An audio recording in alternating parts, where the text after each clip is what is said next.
Hi, my name is Brett Bueltel. I'm an assistant professor of accounting here at the Romaine College of Business at the University of Southern Indiana. And today, we're going to talk about tax reform.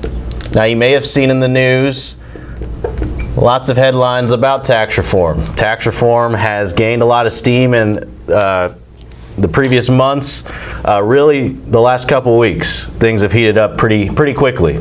And you may be saying, well, how's this going to affect me? What's going to happen? You know, what's actually being proposed? Today I'm going to go through some of the main provisions, not everything, but some of the main provisions and go back and forth between the Senate and the House versions to compare and see what a final version may look like. So how do we get here? You know, we start with the House. The House is where tax legislation begins. So specifically, starts with the House Ways and Means Committee. That's the committee in the House that decides and proposes legislation regarding taxation. Then if it passes the Ways and Means Committee, it goes to the floor of the House for debate and consideration. If it passes that, then it'll go to a conference to discuss the differences between the Senate and the House version, and then it goes to a final vote on a single bill back to the House. So, where are we at in the House? Passed the Ways and Means Committee last week, and just yesterday, it passed a floor vote. So, the House version has been completed.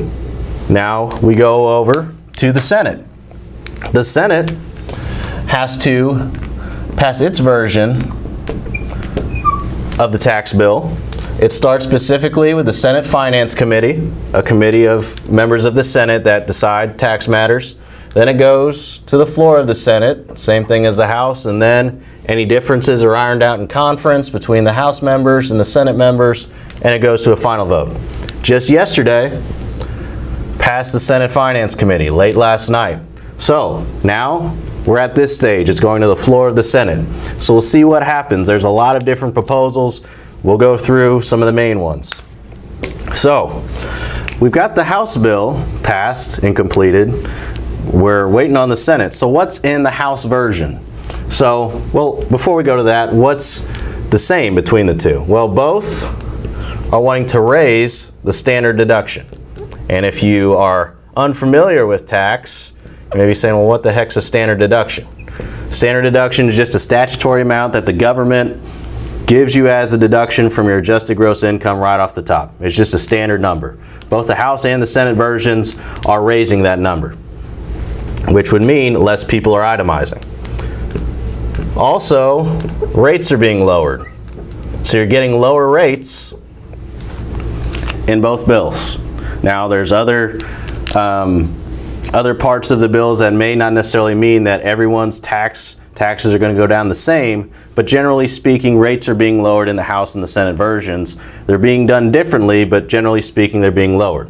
So what does it mean if the standard deduction is being raised? Like I said, less people are going to be taking those itemized deductions, those medical expenses, state and local tax deduction, mortgage interest, those sorts of things. So, now we got the similarities. Let's go back over here to the House. So the House bill proposing to eliminate state and local tax deduction. So state and local tax deduction is an itemized deduction that you can take on your tax return. If you elect not to take the standard deduction, if you have a lot of itemized deductions that are greater than the standard, you could elect to do that. House is proposing to eliminate state and local taxes such as your income tax, your sales tax. However, they're keeping in their property tax deduction up to $10,000.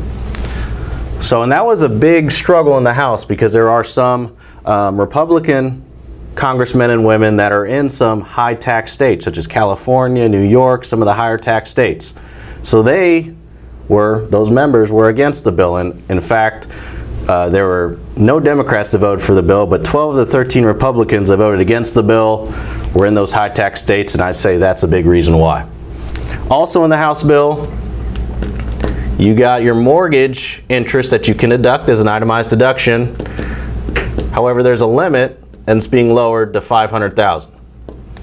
So that has been another issue because members, specifically in those high tax states, are saying, well, houses above $500,000 in value, You're not going to be able to deduct your mortgage interest. What's that going to do to the housing industry?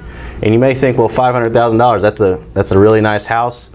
In some states, cost of living's higher. Some of those more high tax states that we just talked about, the living standards are higher. So $500,000 may not be as extravagant as you would think in some of the lower tax states and where property values are down. So what else is there? I mentioned lower rates. There's also less brackets in the House bill. They're going down to 4 brackets. Right now we have 7 brackets that your income's taxed at. It's going down to 4 brackets. Also, and last thing I'm going to talk about for the House bill, they're keeping the individual mandate related to the Affordable Care Act. So they're keeping that individual mandate, and that's going to be something I'll talk about in the Senate. So that, generally speaking, is what's happening for individuals in the House bill.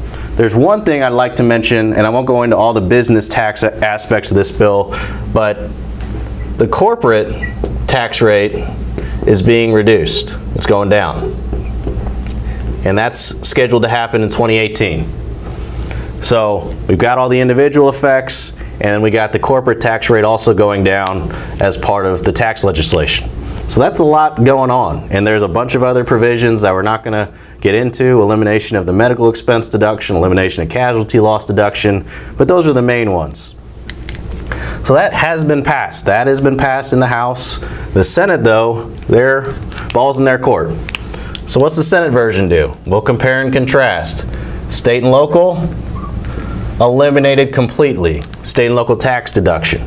Remember, in the House, only $10,000 of property tax can be deducted, your state and local property taxes. In the Senate, you don't even get that. It's completely eliminated. Mortgage interest, no change in the Senate bill. Right now, and this is what it currently is, it's $1 million. House up to $1 million. If you got a loan on a house up to that amount, you can take mortgage interest up to $1 million. Anything above that, you can't take the deduction, but they're keeping it the same. Big difference between House and the Senate bill. They're cutting that deduction in half in the House bill. They're keeping it for the Senate bill. And we're talking about tax rate reduction. They're keeping the 7 tax brackets. So not a reduction in brackets, but just a reduction in rate for the Senate bill. But big asterisks here. These are all temporary. They are set to expire. So the House bill has tax rate reductions, but those are permanent in the House bill. The Senate, and we'll get into budget reconciliation, but they're trying to make this revenue neutral to get it through the budget reconciliation process. Right now, that's temporary, so that's going to be a big issue if this passes the Senate, floor of the Senate, which is a big if right now. If it passes, that's going to be an issue in conference, whether the tax cuts are going to be temporary or whether they're going to be permanent like they are in the House.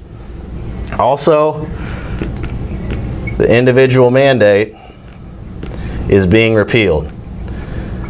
And if you remember from the Affordable Care Act repeal that happened, or that was trying to get through the budget reconciliation process not too long ago, it stopped in the Senate, right? It stopped in the Senate. It got through this far, but it didn't pass the floor of the Senate, so the entire process died. Now they're trying to take out the individual mandate as part of tax reform. That was something that wasn't clear if they were going to do that, but right now that's the proposal. There will be substantial tax savings if they do that. However, again, they have a very slim majority of Republicans in the Senate, so that provision, that opens up a whole other can of worms, may not necessarily get through the Senate, but we'll see. And lastly, corporate tax rates are being reduced, just like the House, except it's going to be in 2019. So there's going to be a 1-year window where the tax rates are going to stay the same. So as you can see, there's some substantial differences, and these aren't all the differences. These are just some of the main ones that I wanted to highlight. So what does that mean for you? Well, it means a lot of uncertainty. It means you could see your tax rates go down with standard deduction rising, less itemized deductions, but in some scenarios, if you are in one of those higher tax states, you may not get to take some of that state and local tax deduction. You may not get to take some mortgage interest deduction if you're used to taking those deductions. And then with the medical expense deduction being repealed as well, you may not be able to deduct those depending on what the final bill is going to look like. So that's kind of the framework. What are some of the big issues now that we have that framework down that, that I think may halt this bill and may be some stumbling blocks that are going to have to be overcome if it's ever going to be legislation? The first one I see are the high tax states. As I stated before, 12 of the 13 Republicans that voted against the bill were from those high tax states.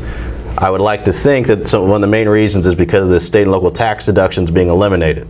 So that could be an issue in the high tax states. Number two, the individual mandate. As I stated, in the Senate bill, they're trying to eliminate that as part of tax reform. Now, that's not even touched in the House bill. That opened up a whole nother can of worms if that was going to be in the final bill.